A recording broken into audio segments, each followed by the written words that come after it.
Bonjour Solis, tu es artiste graffeur, mais pas seulement. Est-ce que tu peux nous en dire plus à ce propos? Je faisais beaucoup de graffiti, beaucoup de tags, de lettrage sur les murs. Aujourd'hui, je m'en suis un petit peu plus écarté. Je dirais que je suis un peu plus à la retraite au niveau du graffiti et que je fais plus des choses plus graphiques, on va dire. Je sais pas si c'est moins graffiti ou plus street artiste.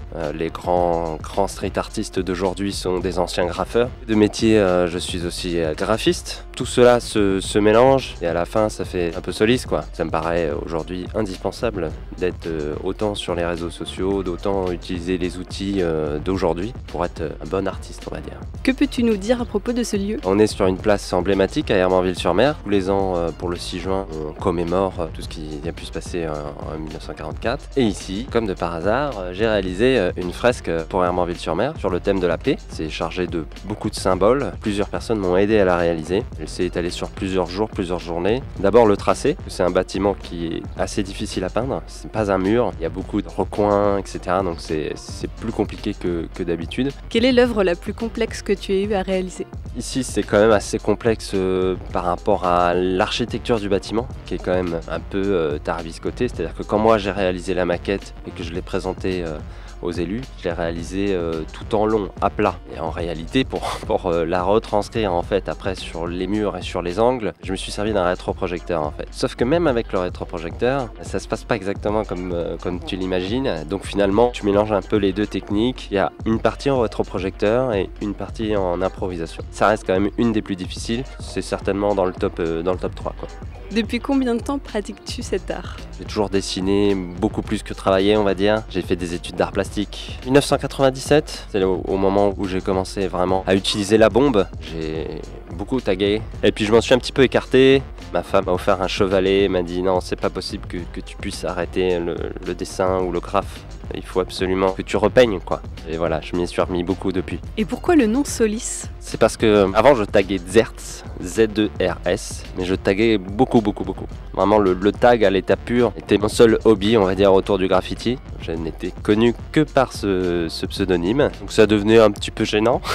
Et donc j'ai cherché un nouveau pseudonyme en fait. On était dans une phase aussi dans le graffiti où on abandonnait un peu les lettrages carrés, les lettrages à bâton. Et je cherchais donc quelque chose qui était plus calligraphique et j'ai trouvé Police. Ça s'écrivait bien et que ça s'enchaînait bien, sauf que bah, évidemment Police, non c'est pas possible. J'ai changé la lettre P par un S. J'ai découvert que ça voulait aussi dire la paix, le bien-être, donc ça me correspondait assez bien. Ça a donné Solis. Ça fait maintenant 25 ans que c'est mon pseudo. Peux-tu nous décrire ton style artistique? Le style de Solis aujourd'hui, plutôt évolué vers quelque chose de graphique, plutôt décoratif. J'aime toujours les tags, toujours autant le graphe, les wall style, les flops et tout ça, ça reste quand même ancré en moi. Mais c'est des choses qui m'intéressent moins aujourd'hui. J'ai plus envie qu'on reconnaisse Solis à travers des formes, comme le triangle par exemple, ou des bases de composition, ou du pop art, ou la façon dont je mélange mes styles à moi, qu'un lettrage. C'est plus intéressant graphiquement, c'est pour ça que je m'éclate à essayer de trouver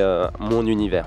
Qu'est-ce qui te différencie des autres artistes graffeurs? J'espère mon style graphique. On utilise tous les mêmes choses, on a tous un but, c'est d'être vu. Après la différence, c'est qu'aujourd'hui j'ai instauré un symbole graphique et que je mets dans tous mes tableaux, dans toutes mes fresques, dans tous mes graphes. C'est le triangle. Pour moi c'est une histoire et donc à travers ce triangle, j'essaye d'amener toutes sortes de compositions ou toutes sortes de réflexions autour de lui pour essayer de donner une gimmick globale à mes graphes et à mes fresques, à mes peintures, puis d'amener un petit truc un peu différent des autres en se disant voilà, lui il est plus triangulaire on va dire que les autres. Quels sont tes projets? Parmi les projets, donc il y a certainement un château d'eau, il y a un lieu assez sympa à Caen, dans le port pour être exact, c'est à l'état d'embryon. Il y a des expos aussi, il y a un particulier qui m'a demandé de faire tout le pignon de sa maison. J'ai plutôt hâte de le commencer, ça sera sur octobre je pense. As-tu quelque chose à rajouter? L'art de rue doit s'exprimer quand même par quelque chose d'inattendu, quelque chose de posé là et qui surprend les gens. Et ce côté-là un peu éphémère, on va dire, et c'est ce qui donne, je pense, tout l'intérêt au street art et au graffiti. on est quand même dans une culture en France où on découvre qu'on peut mettre de la couleur sur les murs. Là, je pense que c'est un cas d'école qui devrait être montré à plein de municipalités et pas que d'ailleurs. Moi, voilà, par exemple, je suis allé voir un particulier, je suis allé frapper à sa porte parce que j'ai vu son mur et qu'il était super bien placé.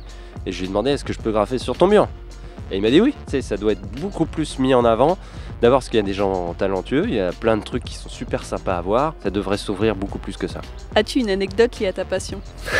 J'en ai plusieurs. Après, qui me vient, qui est la plus impressionnante, je pense, c'était il y a quelques années évidemment, sous un pont, près de la Prairie, 1h du matin. Nous allions commencer un graphe avec un autre graffeur qui s'appelle Mapsé. À côté de nous, derrière, il y avait un genre de camp. On entendait des disputes, etc. Et un feu a commencé. Au début, de loin, on pensait que c'était un petit feu. Finalement, ça a quand même bien pris. La caravane a brûlé. Du coup, là, on arrête de graffer. Peut-être que ça craint, il y a peut-être quelqu'un en danger. Donc c'est quand même 2 graffeurs qui ont appelé la police et les pompiers pour leur dire qu'il y avait une caravane qui était en train de cramer. Et au moment où on l'appelait, ça a explosé. C'est un peu la panique. Donc du coup, comme nous, on est là, mais on n'est pas vraiment là.